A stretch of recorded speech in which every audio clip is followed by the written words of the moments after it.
Batman number 19, Tom King writing, David Finch on art. This is the next part of the I Am Bane story. We ended the last issue with a great tease as Bane was coming towards Arkham to get Psycho Pirate, and this issue was basically a series of Bane running into various villains because Batman, in an effort to stall him for a bit to sort of get ready to fight Bane again inside the asylum, he's let all the villains out to put in the way of Bane. It reminded me a lot of, I think it was a Snyder issue, you know, the one where he punches the horse, and it was that whole famous thing where he was just fighting through all the asylum. The Joker, and he's got the horse on fire.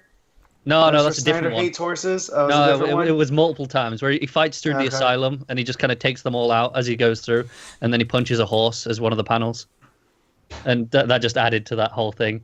But it reminded me a lot of that, just like an inverse. Gotcha. Yeah, no, I thought it was a fun issue. I thought Bane interacting with all different villains was good, making the Riddler like solve the door, the code. And I love his cockiness with the Riddler. Yeah. Going like new Genesis tech. Yeah, whatever. I got it. Yeah, Riddler and Scarecrow are my two favourites. Because Scarecrow, he puts fear toxin, and he's like, "Oh, this is the worst fear toxin ever. Describe to me how it feels, because I want to know how the fear is."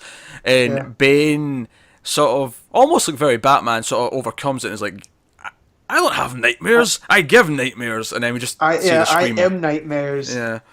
I did love that because it really parallels this whole Bane and Batman thing that we've been having this arc where they can overcome it because they are the thing that scares others. Yeah. Which is the kind of the same reason that Batman often does it.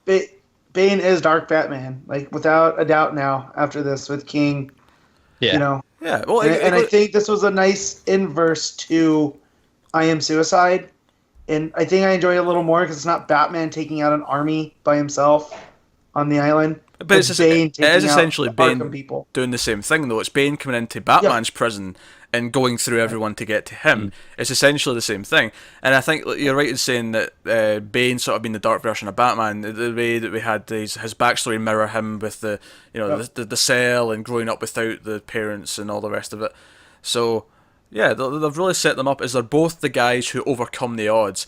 And probably the sort of saddest part of the story is Bane in this issue is like, I was done. I wanted peace. I wanted to get away from all this. I just wanted to rest. I had the Psycho Pirate who made me feel okay. He used his powers to make me not feel whatever it is that Bane feels on a day-to-day basis. Take away the pain. Yeah. Is what he said. And I like that. And he goes, I can't control Strange. Strange told me he'd get me the pirate. And I love how he's not necessarily passing the buck, but he's kind of, I feel like he's on his, his final wits, like his last nerve going, this isn't my fault. Yeah, and it also is still adding the because Bane as well as to because Batman. The ice thing really made me laugh. Yeah, that was pretty funny. And it kind of comes down to the whole immovable object and irresistible force, doesn't it? Like, when you have the two guys who overcome anything, who can overcome the odds on both sides of things, what happens when they finally go up? I love how there was only like one page of Bruce in this, maybe there was two. Yeah, it was him talking to Alfred, and Alfred's like, "Are you crazy? You let all the villains out?" And he's like, "Yeah, well," it goes, "Are you crazy?" He's like, "Well, look where we are." Yeah. Again, sassy Alfred. I love that Alfred just doesn't care. I love that Alfred's like, talk to Bruce how he wants. He goes, "Use the bat phone. Call the bloody Justice League." That's pretty good, actually. So, ending, much like last issue, really is a good way of teasing the next issue, because it's like Bane finally gets to Batman, and it's those panels of their fists just clenching slowly. Yep. So they're both their fists clenched. It's a really good sort of hype build at the end. Made me excited for the next issue. I guess my only, kind of complaint is that Bane flat out says that he did get his back broken by Batman, and I'm guessing it's the venom that let him kind of heal quicker or whatever. But even then, he doesn't activate the venom until I guess. How long has this been? Not long. Yeah, I was assuming that some time passed. Because Batman makes it sound like this is all over the course of like 3 days. Yeah. As he said that he hung the boys in the Batcave and.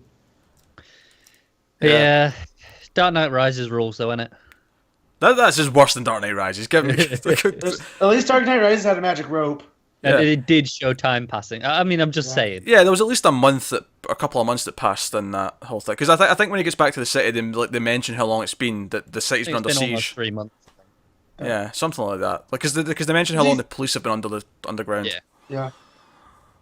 But yeah, I think this. Granted, I haven't read a lot of Bane, but from what I have, I think this is the most defining of the Bane stories. I think this is going to set him up for years to come now. As this personification of him. Well, certainly since his introduction, this is the most impact he's had, and he's felt like he's got a cause, he's got a purpose again. Well, this is the thing. It's not even what I like about it is that it's not his purpose or cause. It's not that simple. It's not It's that Batman came in and interfered, and now it's about vengeance. Like Batman's the one who started this in a sense. But as I say, his purpose and cause is he still ultimately wants the pirate back. At this point, I think, so that he can go away, and that's I'm sure his it's also here. about. It's also it goes back to the themes of Batman Begins of justice versus vengeance, to where Batman went to the island because Gotham had died, right, and they had the Monster Men stuff, and Gotham Girl's nuts because of the pirate. Where now it seems Bane's striking back at Gotham just out of pure vengeance to get back at Batman for. That's just kind of what I like about it, though. It's like. Yeah, I actually kind of sympathise with Bane to an extent, because it was over. He was trying to just be peaceful. It's not his fault that Strange did this stuff with Psycho Pirate. He wanted to sit on that skull throne naked as a jaybird. Yeah. Just by himself. That's what I wanted to do. But at the same time, you don't villainise Batman in it either, because you know he was doing this to save Gotham Girl. There was a noble goal behind it, so you don't necessarily villainise him either. It's fun issue of Batman. I didn't like it as much as the last one, but I still enjoyed it quite a bit. I think I preferred this. I think this is my favourite of the arc yet. And That's fair. Also, I really love Finch's layouts here. Right at the end page where it's building up to that the fists. It's not straight panels. It's the boxes are different sizes, and they kind of build up and then they go down. It's like it's breathing in and out, waiting for the moment. Yeah. I really like it. Also, Finch's, I think, best work that I've seen since Forever Evil. So I like that he's had time to work on this. And that means what's his name? Janin. Janin's around the corner. It's coming. So, we're getting the button, which is a different artist. That's and then we've got something with Gerard's again, I think. We have a one issue thing with someone else, and then we have an arc with Janin. Yeah, I'm pretty sure it's Gerard's just the one issue thing. The editorial team's really figured this out, and King is really benefiting from it because all the artists that are coming are because his artists seem to be able to stay on schedule. Like some of the others. They're staying on full arcs, which is good per artist, which is nice. And Finch has been better than usual, typically, over this run. And it gives each of them a flavor too. Like, the first Finch one feels very different than this one. The I Am Gotham versus now I Am Bane. Yeah, it was very bright, because these new heroes were like the new bright lights in Gotham, whereas this is darker, and it's about vengeance, about the aftermath of Bane feeling invaded. So when you collect the trade, it does feel like a different, almost movie, if you will, like a new part of it going forward. You've got to think King is so far ahead on his scripts to give them all these, so that they can be working on these in advance, which means he's got to be planning for quite far ahead as he's going. I imagine so. It's going to make for a hell of an omnibus one day. I'll say that.